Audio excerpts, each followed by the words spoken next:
പുറപ്പാട് പുസ്തകം 3-ാം അധ്യായം 7-8 തിരുവചനങ്ങൾ. ഈജിപ്തിലുള്ള എൻ്റെ ജനത്തിൻ്റെ ക്ലേശങ്ങൾ ഞാൻ കണ്ടു. മേൽനോട്ടക്കാരുടെ ക്രൂരത കാരണം അവരിൽ നിന്ന് ഉയർന്നു വരുന്ന രോദനം ഞാൻ കേട്ടു.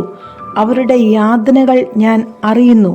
അതെ, പുറപ്പാട് പുസ്തകം ഈ 3-ാം അധ്യായത്തിലെ തിരുവചനങ്ങൾ വെറുമൊരു പുരാതന ചരിത്ര സംഭവത്തിൻ്റെ വിവരണമല്ല, മറിച്ച് ദൈവത്തിൻ്റെ സ്വഭാവത്തെയും മനുഷ്യനോടുള്ള ദൈവത്തിൻ്റെ പ്രതികരണത്തെയും അനാവരണം ചെയ്യുന്ന ആഴമേറിയ ഒരേടാണ്.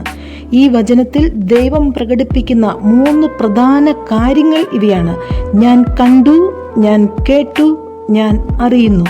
കഷ്ടത അനുഭവിക്കുന്ന മനുഷ്യരോട് ദൈവം പുലർത്തുന്ന അടുപ്പത്തെയാണ് ഇത് സൂചിപ്പിക്കുന്നത്. നമ്മുടെ വേദനകൾ അദൃശ്യമോ ആരും കേൾക്കാത്തതോ അല്ലെന്ന വലിയൊരു സത്യം ഇത് വെളിപ്പെടുത്തുന്നു. അധികാരവർഗത്തിൻ്റെ ക്രൂരതകൾക്ക് മുമ്പിൽ ഇസ്രായേൽ ജനത കരഞ്ഞപ്പോൾ പ്രപഞ്ചനാഥൻ അത് കാണാതെ പോയില്ല. മനുഷ്യർ നമ്മെ ഉപേക്ഷിക്കുമ്പോഴും നമ്മുടെ അന്തരംഗത്തിലെ വേദനകളെ അടുത്തറിയുന്നവനാണ് ദൈവമെന്ന വലിയ ആശ്വാസമാണ് ഈ ഭാഗം നൽകുന്നത്. ദൈവത്തിൻ്റെ അറിവ് കേവലം ഒരു വിവരശേഖരണമല്ല, മറിച്ച് ഒരു പിതാവിന് മക്കളോടുള്ള സഹതാപവും അനുകമ്പയുമാണ്. ദൈവം കണ്ടു, കേട്ടു എന്ന് മാത്രമല്ല, ഞാൻ ഇറങ്ങി വന്നിരിക്കുന്നു എന്നാണ് അടുത്തതായി പറയുന്നത്. അത് ദൈവത്തിൻ്റെ സജീവമായ ഇടപെടലിനെ കാണിക്കുന്നു. മനുഷ്യൻ്റെ സഹായമില്ലാത്ത അവസ്ഥയിലാണ് ദൈവിക ശക്തി പ്രകടമാകുന്നത്. അടിമത്തത്തിൽ നിന്ന് മോചിപ്പിക്കുക എന്നത് വെറുമൊരു ആശ്വാസവാക്ക് നൽകലല്ല, മറിച്ച് ജനങ്ങളെ പീഡനങ്ങളിൽ നിന്ന് പൂർണ്ണമായി പുറത്തു കൊണ്ടുവരിക എന്നതാണ്. അടിച്ചമർത്തലുകൾ എത്ര ശക്തമായാലും നീതി നടപ്പിലാക്കാൻ ദൈവത്തിൻ്റെ കൈകൾക്ക് നീളമുണ്ടെന്ന വലിയ സത്യം ഇത് നമ്മെ ഓർമ്മിപ്പിക്കുന്നു. ലോകത്തിലെ എല്ലാത്തരം സാമൂഹിക അസമത്വങ്ങൾക്കും അടിമത്തങ്ങൾക്കും എതിരെയുള്ള ദൈവത്തിൻ്റെ നിലപാട് കൂടിയാണിത്. മോചനം നൽകുന്നത് പോലെ തന്നെ പ്രധാനമാണ് അവരെ എത്തിക്കാൻ പോകുന്ന ഇടം എന്നത്.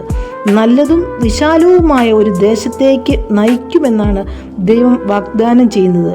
അടക്കപ്പെട്ടിരുന്ന തടവറകളിൽ നിന്നും പീഡനങ്ങളിൽ നിന്നും മാറി സ്വാതന്ത്ര്യവും സമൃദ്ധിയും നിറഞ്ഞ ഒരു ജീവിതത്തിലേക്ക് ദൈവത്തിൻ്റെ ജനത്തെ എത്തിക്കുക എന്നത് അവിടുത്തെ പദ്ധതിയാണ്. മനുഷ്യന് ദൈവം നൽകാൻ ആഗ്രഹിക്കുന്നത് താൽക്കാലികമായ ആശ്വാസമല്ല, മറിച്ച് പരിപൂർണമായ സ്വാതന്ത്ര്യവും ആത്മാഭിമാനവുമുള്ള ജീവിതമാണ്.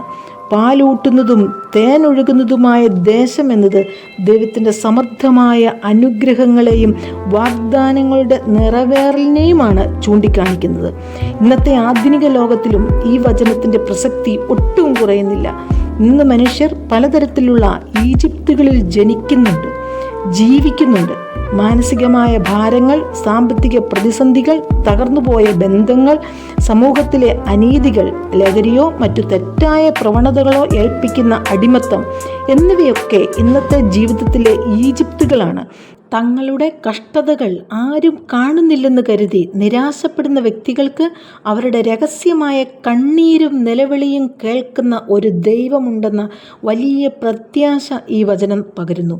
ചുരുക്കത്തിൽ ഈ വചനഭാഗം നമ്മെ പഠിപ്പിക്കുന്നത് ദൈവത്തിൻ്റെ സ്നേഹത്തെയും നീതിയെയുമാണ്. അടിമത്തത്തിൻ്റെ ഇരുട്ടിൽ കഴിയുന്ന ഏതൊരു മനുഷ്യനും ഒടുവിൽ സ്വാതന്ത്ര്യത്തിൻ്റെ വെളിച്ചത്തിലേക്ക് വരാൻ സാധിക്കുമെന്ന ആത്മവിശ്വാസം ഈ വചനം നൽകുന്നു. നമ്മെ വാഗ്ദത്ത ഭൂമിയിലേക്ക് നയിക്കാൻ ശക്തനായ ഒരു ദൈവം കൂടെയുണ്ടെന്ന തിരിച്ചറിവ് ജീവിതത്തിലെ ഏത് വലിയ കൊടുങ്കാറ്റുകളെയും പ്രതിസന്ധികളെയും ധൈര്യത്തോടെ നേരിടാനുള്ള വലിയൊരു ആത്മീയ കരുത്തായി മാറും.